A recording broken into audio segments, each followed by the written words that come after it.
There are stories that make you question reality, stories so unsettling that they stay with you long after you've heard them.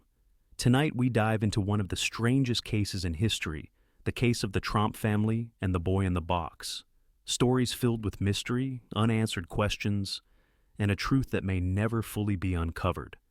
What really happened? And more importantly, could it happen again?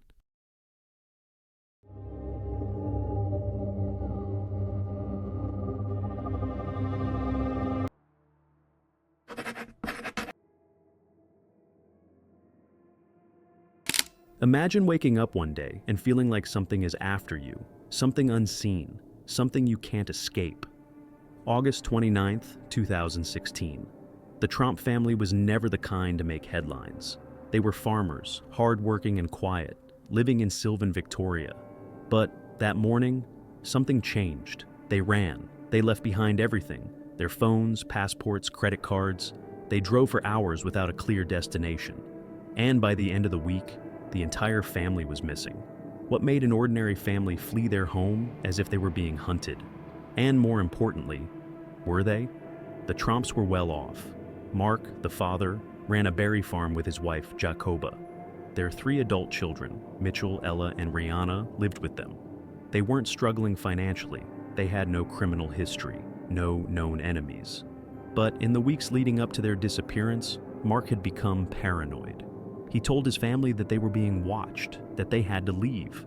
At first, it seemed like nothing more than stress. Maybe the weight of running a business had gotten to him. Maybe it was just anxiety. But soon, the fear spread. Jacoba started to believe it. So did their daughters. And before long, the entire family had convinced themselves that they had to run. Now. But what exactly were they running from? At 7 a.m., they left without warning. No bags, no plans, just fear. They drove 800 kilometers, 500 miles north to New South Wales, heading deeper into nowhere. But as the journey continued, things got even stranger. Mitchell, the eldest son, started to feel uneasy. Something wasn't right. His parents were too paranoid. The tension in the car was unbearable. So he left. He got off in Bathurst, took a train back home, and called the police. Something is wrong with my family. But the real nightmare was just beginning. With Mitchell gone, the remaining 4 kept driving. But somewhere along the way, Rihanna and Ella panicked. They stole a car and separated. One of them was later found hiding in the back of a stranger's truck. When police questioned her, she was in a catatonic state, unable to explain where she had been, what she was running from, or even why she had left. The other sister simply went home, as if nothing had happened. Meanwhile, Mark and Jacoba were still missing. What could drive a family to such madness? Days later, police found their car. Jacoba was sitting alone, confused, unable to explain anything. Mark, he had vanished. For days he wandered the wilderness, lost and disoriented. When authorities finally found him, he wasn't violent or aggressive, just confused. When asked what had happened, his response was hauntingly simple. I just needed to escape. But escape from what?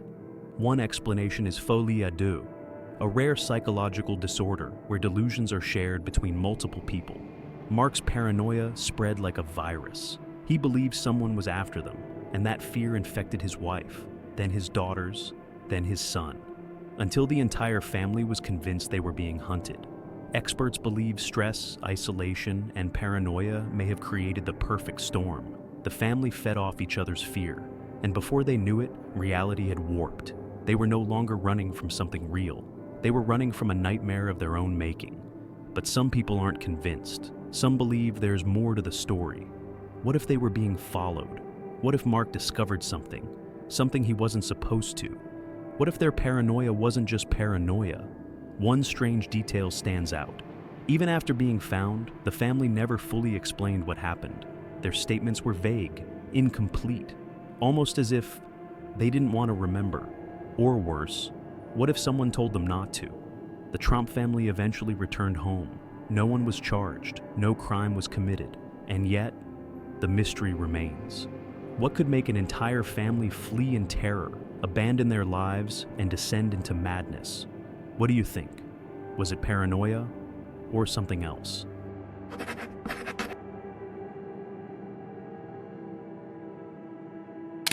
A boy, alone, lifeless, found in a box, discarded like trash.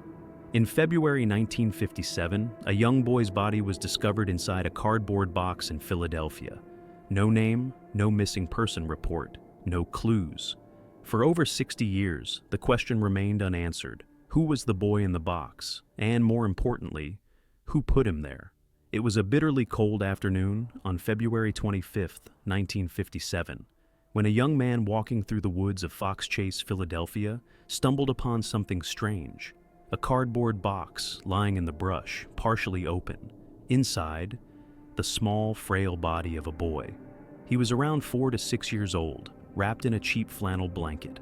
His hair had been roughly cut, as if done in a hurry. His skin was covered in bruises.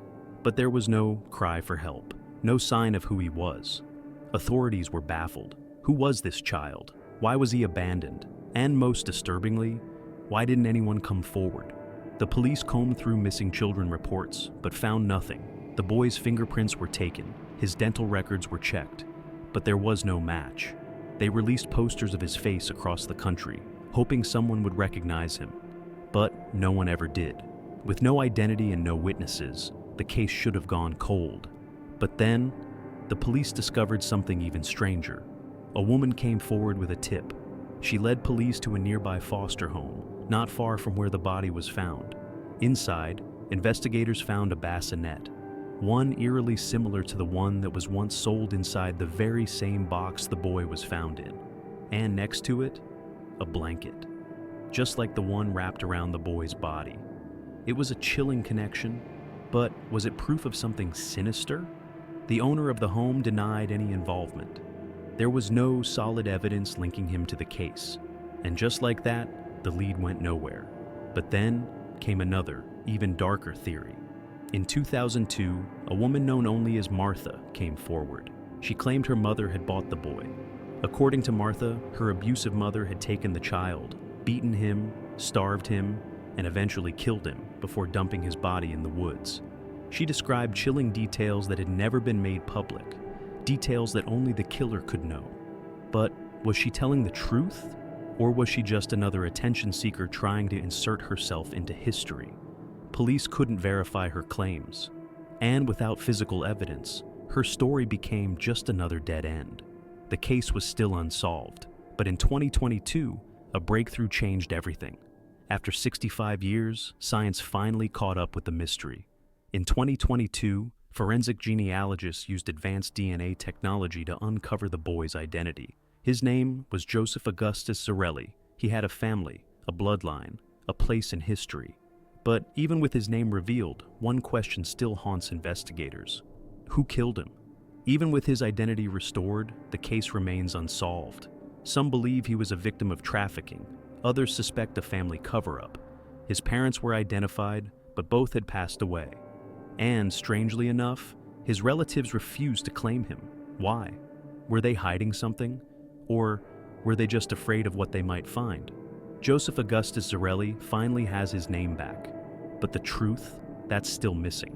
What really happened to him? Who was responsible for his death? And why did no one ever come forward? What do you think? Was it a tragic accident? A case of abuse? Or something even darker? If you enjoyed diving into the unknown, please consider yourself a like and subscribe to help us grow the channel. More unsettling stories and unsolved mysteries are waiting for you. Comment below. What other mysteries or true crime stories do you want to see next? Until next time, stay curious.